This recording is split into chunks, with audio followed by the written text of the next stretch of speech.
Alright guys, welcome back to my channel, Jonah De La Cruz. So, continuation ng vlog natin.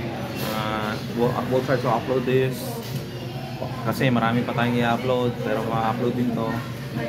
So, it's a continuation ng vlog kanina. So, magti-3 na yata or 3 something na. So, this is what we ordered. 2-piece chicken joy with 2 sides. So, 1 adobo rice and 1 regular rice. Then we got the famous spaghetti. Then I got the famous there you go, pineapple juice. Pero nagkamali yung cashier. Binigyan niya ako ng soda. Siguro titig ng titig eh. Kasi sister. Tapos ito, peach mango pie. The famous peach mango pie. So, I'm so hungry. I didn't eat lunch yet. So, sabi ko nga, mag-alas 3 na yata or something. So yeah, there you go. 1 spicy and then 1 regular. Nung nakarang kasi nakalimutan yung spicy. There you go.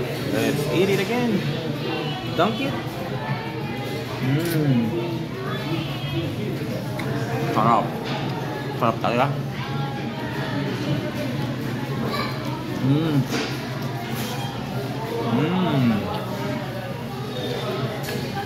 Iba pa rin talaga.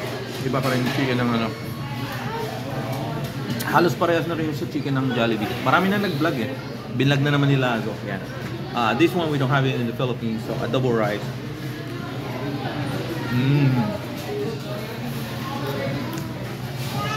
Pasensya na guys. Ang lalaki ng kagat ko kasi gutom na talaga ako. There you go. So we got this Filipino hat right there. Then across the other side, it's called Pro Image Sports, established in 1985. So matagal na yan dyan, alam ko eh. Kaso hindi ko nga pinapansin yung mga yan kasi puro tayo ano eh. Chupalas, hindi sa pag-iibang. Doon tayo sa mga mamahalin. But I checked this store. It's the same quality. Pero mas mura ng konti. Meron silang mga hat na they got 3 hats for $60 and they got hats for $25. Then they got t-shirts for sale for it's $19.99, so plus tax like probably 20 something. So I got a new spot again. So alam mo yun, minsan mag-ano ko lang eh, aalis ka sa mga branded na mga Chupalas kasi mga binabayaran mo pangalan. So ayun, tuloy natin yung vlog natin kasi yan. Ito na yung ano, spicy naman yan. May plug yan. So, laki ng chan natin. That's alright. Magsa-summer na, magbabasketball tayo pag may time. So, chill-chill lang muna tayo ngayon.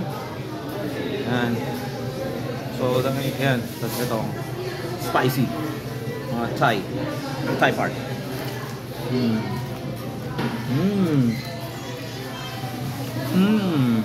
Man, sarap. Sa manonood ng video, hindi ko pa pinapalaway. Talagang, pag Pilipino ka, ano ba ka na yun? If you're Filipino, mamimiss mo yung mga ganito.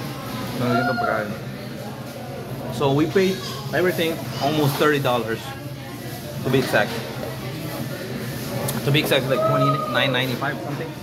So, talagang mahal. Kasi lahat yan 1.5 na, parang pag ginan mo sa Pilipinas or mas mahal pa yata kasi 57 na yata. Manghang. Yeah. So maraming tao ngayon kasi Friday ngayon, ikot natin yan. So Friday ngayon, Friday afternoon. So there you go. One more bite.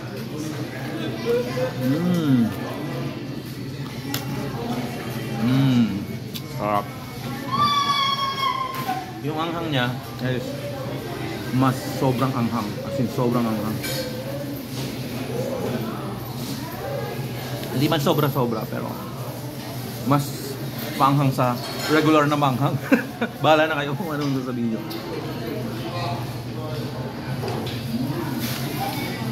So mas maanghang sa anghang ng Filipino style na Jollibee yata. So, man, sarap. There you go.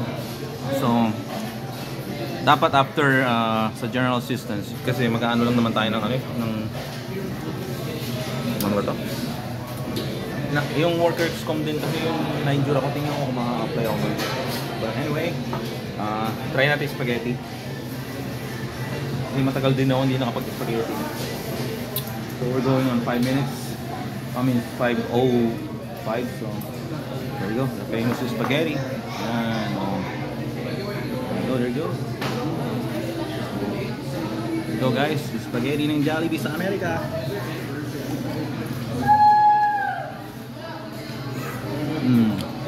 Yeah. Parehas yung lasa. Parehas. So yun din yung sinabi ni Lazo, yung vlogger na si Lazo, yung babae. Hanggang ngayon hindi ko pa rin alam yung maalala yung pangalan niya. So, yan. Dami naman. Nakalimutan ko kung magkano to, basta lahat yan. Almost $30.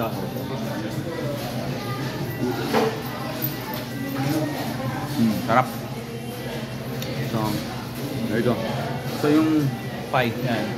Kasi nga food review daw di ba? Food review. So, hopefully guys, may manood nito. yan. Na-vlog ko naman na dati itong Jollibee.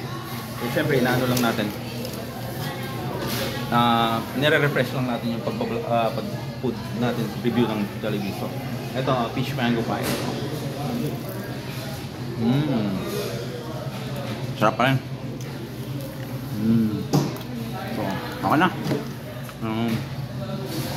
Thirst quencher, pineapple juice. Sarap. So, ubusin lang natin to. Magsha-shot lang ako sa Dave & Buster ng mga 2 bote or 1 bote lang. Tapos yun na. Baka umuwi na ako. Kasi maghahabol ako sa tulog. Yeah. So, God bless everyone. Love you guys. Peace. Relax mode muna. Si Jonah Rodela. Love you guys. Miss in Philippines. Bye you guys. Peace.